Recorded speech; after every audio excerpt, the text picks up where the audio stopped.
오늘도 복된 아침 말씀 묵상이 있는 귀한 아침입니다. 오늘 같이 묵상하실 말씀은 열왕기하 4장 32절에서 37절 말씀입니다. 제가 봉독하겠습니다. 엘리사가 집에 들어가 보니 아이가 죽었는데 자기의 침상에 눕혔는지라. 들어가서는 문을 닫으니 두 사람뿐이라. 엘리사가 여호와께 기도하고 아이 위에 올라 엎드려 자기 입을 그의 입에, 자기 눈을 그의 눈에, 자기 손을 그의 손에 대고 그의 몸에 엎드리니 아이의 살이 차차 따뜻하더라. 엘리사가 내려서 집안에서 한 번 이리저리 다니고 다시 아이 위에 올라 엎드리니 아이가 7번 재채기하고 눈을 뜨는지라. 엘리사가 게하시를 불러 저 수넴 여인을 불러오라 하니 곧 부름에 여인이 들어가서 가니 엘리사가 이르되 네 아들을 데리고 와라 하니라. 여인이 들어가서 엘리사의 발 앞에 땅에 엎드려 절하고 아들을 안고 나가니라. 아멘. 열왕기하 4장에는 엘리야가 행한 4가지의 기적이 소개되고 있습니다. 첫째 기적은 가난한 과부의 기름그릇을 가득 채워준 일입니다. 두 번째 기적은 오늘 본문에 소개된 수넴 여인의 아들을 다시 살려준 일입니다. 세 번째 기적은 독에 가득한 국을 선생도들을 위해 해결해 준 일입니다. 그리고 마지막 네 번째 기적은 보리떡 20개와 자루에 담긴 채소로 100명의 사람을 먹인 기적입니다. 오늘 본문은 이미 말씀드린 대로 두 번째 기적입니다. 이 기적은 수넴 여인과 관련되어 있습니다. 수넴은 지역 이름이지요. 이삭을 지파에 속한 한 도시의 이름입니다. 그러니 수넴 여인이라 함은 그 지역 사람인 것을 의미합니다. 그런데 성경은 이 수넴 여인이 귀한 여인이라고 칭했습니다. 귀한 여인이란 재산이 많은 부유한 여인이라는 의미지요. 그래서 그런지 그는 하나님의 사람 엘리사가 그 마을을 지날 때 남편에게 청해서 엘리사를 위해 작은 방을 만들고 그리고 음식을 대접하기도 했다고 성경은 기록하고 있습니다. 이때 엘리사는 그에게 자비를 베푼 수넴 여인에게 소원을 들어주겠다고 무엇이냐 묻지만 그는 아무 답도 하지 않았습니다. 그때 사환이 참으로 이 여인은 아들이 없고요. 남편은 늙었습니다. 다시 말하면 이 집안에 아이가 없으니 아이가 필요합니다라는 말을 했겠죠.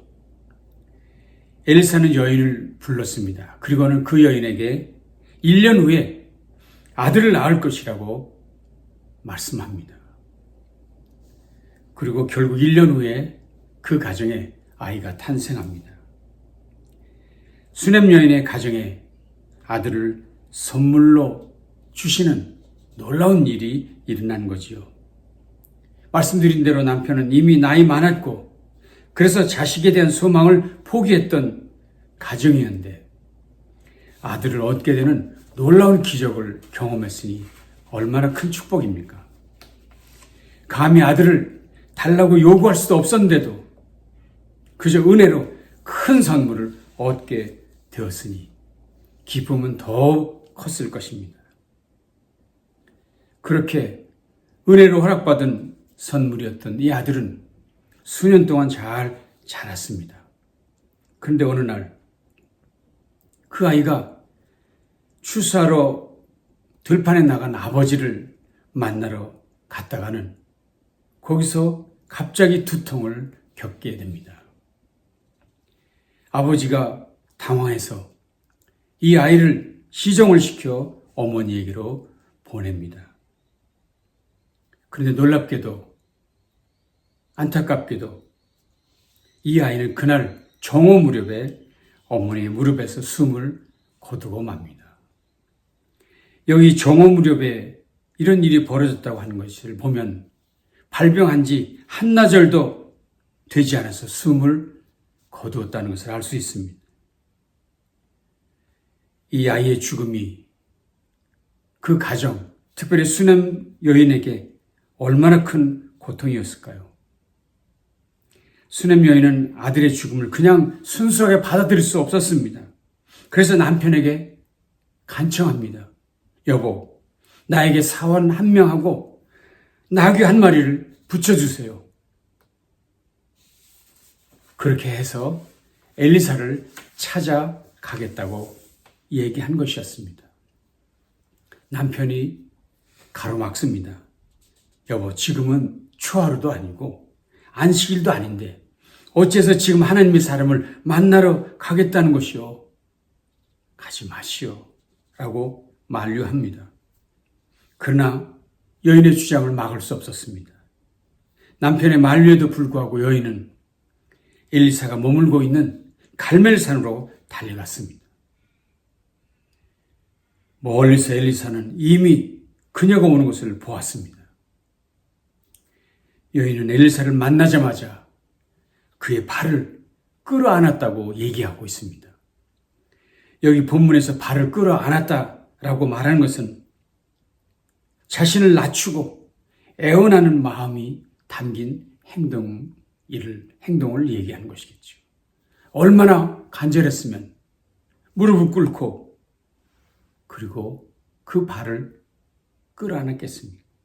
고대 근동에서는 이런 행동이 굴복과 복종을 의미하기도 하고 간절한 탄원을 의미한다는 뜻이 된다고 합니다. 그렇게 하는 것이 본인의 마음을 표현하는 적절한 행동이었다고 생각했기에 그는 엘리사의 발을 끌어안았던 것입니다. 그런 수냄 여인의 갑작스러운 행동에 엘리사의 종 게하시는 당황해서 그를 만류하라 합니다.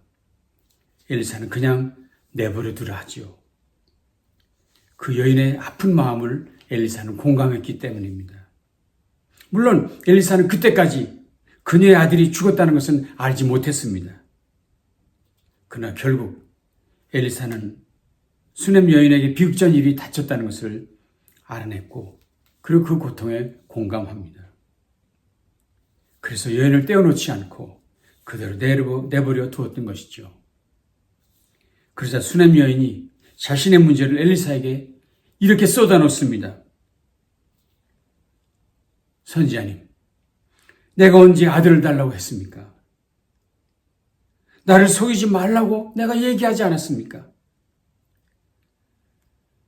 오히려 저 같은 사람에게 농담하지 말라고 말씀드린 것이 제가 아닙니까? 그렇게 해서 아들을 주시고는 이젠 그 아들을 데려가신다니 이게 무슨 일입니까? 수냄 여인은 엘리사에게 원망의 마음을 쏟아놓았던 것입니다. 수냄 여인의 이런 애타는 이야기를 들은 엘리사는 게하시에게 자신의 지팡이를 내어주면서 그 아이에게 가서 그 지팡이를 아이의 얼굴에 놓으라고 명령합니다. 내가 가서 이 지팡이를 그 아이의 얼굴에 올려놓아 보아라. 아마도 지팡이는 선지자의 권위와 능력을 상징하는 물건이니 엘리사는 자신의 능력이 이렇게 하면 아이에게 임할 것이라고 생각하고 게하시에게 명령했던 것 같습니다. 그런데 곁에서 이야기를 듣고 있던 수냄 여인은 안 됩니다. 당신이 함께 가십시오. 당신이 직접 가십시오. 당신이 함께 가서 이 문제를 해결해 주십시오. 심지어 오늘 본문에 보면 주님의 살아계심과 선지자의 목숨을 두고 맹세합니다. 당신이 가지 않으면 나는 가지 않겠습니다. 이렇게 호소합니다. 결국 엘리사도 그 여인을 따라 나서지요. 그렇게 해서 여인의 집에 엘리사와 여인이 함께 도착을 합니다. 이들보다 앞서 도착했던 게하시가 선지자의 명령대로 선지자의 지팡이를 아이의 얼굴에 놓았었습니다. 그런데 아무 일도 일어나지 않았습니다. 효능이 없었습니다. 그건 맞는 말이지요. 지팡이 그 자체의 능력이 있는 것이 아니라 지팡이를 사용하는 사람의 믿음, 능력, 그것이 역사하는 것이지. 지팡이 그것이 역사하는 건 아니지요. 그래서 결국 엘리사가 나섭니다. 침상에 누워 죽은 아이를 위해 오늘 본문을 보면 엘리사는 주님께 기도 드렸다 했습니다. 그렇습니다. 지팡이가 아니라 주님이 이 일을 해결하실 수 있기 때문입니다. 그리고 아이의 침대 위에 올라가서 자신의 몸을 아이의 몸에 포갭니다. 입과 입, 눈과 눈, 손과 손을 대고 선지자가 아이 위에 누웠습니다. 하나님의 능력이 자신을 통해 아이에게 임하기를 그렇게 구한 것이지요. 그렇게 하자 얼마 후 아이는 드디어 숨을 내쉬기 시작했습니다. 살아났습니다. 그렇습니다.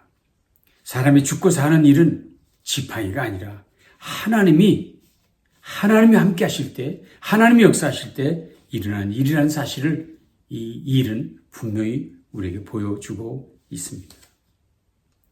사랑하는 성도 여러분, 여기까지가 본문이 말하고 있는 수넴 여인이 체험한 기적 이야기입니다.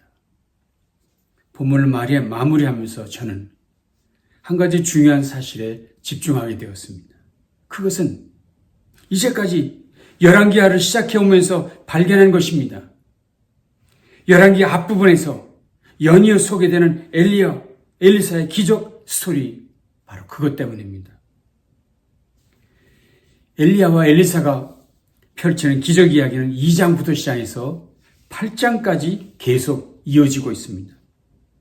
2장에 소개된 첫 기적은 엘리야가 회오리 바람을 타고 하늘로 승천하는 일입니다.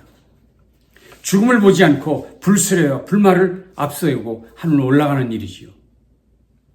그로부터 계속해서 엘리사가 행하는 기적들이 한순간도 멈춤없이 이어지기를 8장까지 계속되고 있었습니다. 여기 다른 이야기는 없습니다. 심지어 10왕기인데 왕들의 얘기는 전혀 등장하지 않습니다.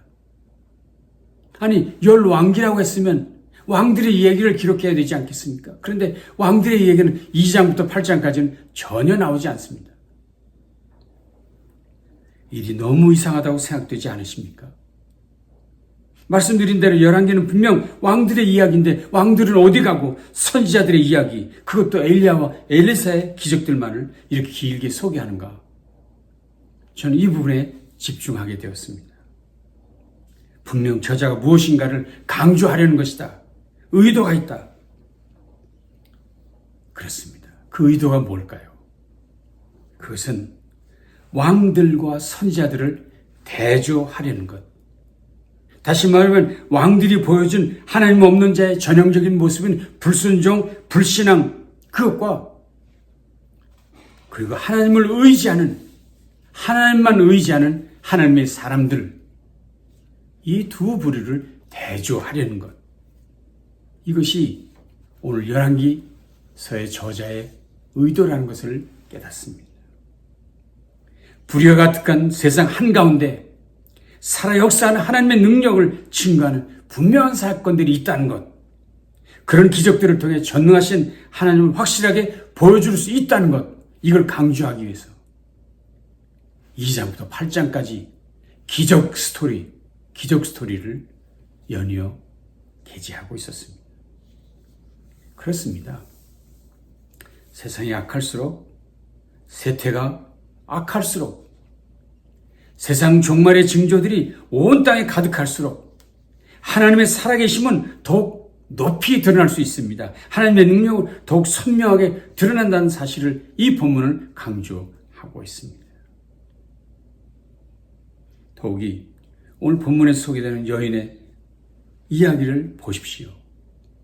그 암울한 시대, 그 어디에서도 믿음의 사람들이 발견되지 않는 암흑의 시대, 그런데 그 끝자락에서 비춰오는 한 줄기의 빛과 같은 희망의 소식, 호련히 어둠을 밝히는 빛이 있었지요.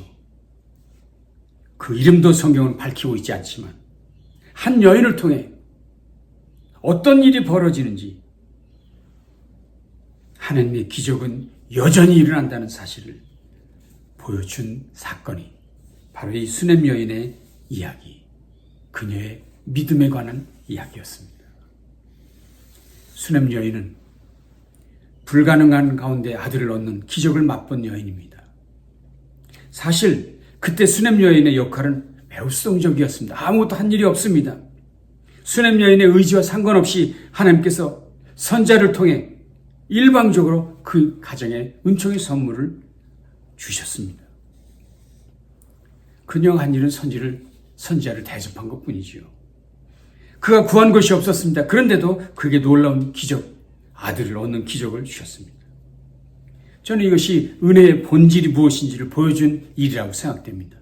그렇죠. 은혜가 뭡니까? 값없이 대가 없이 베푸시는 일방적 사랑이지요. 은혜가 무엇인지 보여준 일이 바로 이거라는 겁니다. 그런데 오늘 본문에 등장하는 죽은 아들이 살아나는 사건은 더욱더 독특합니다. 여기서 수넴 여인의 역할은 매우 적극적이었다는 점이 특별합니다.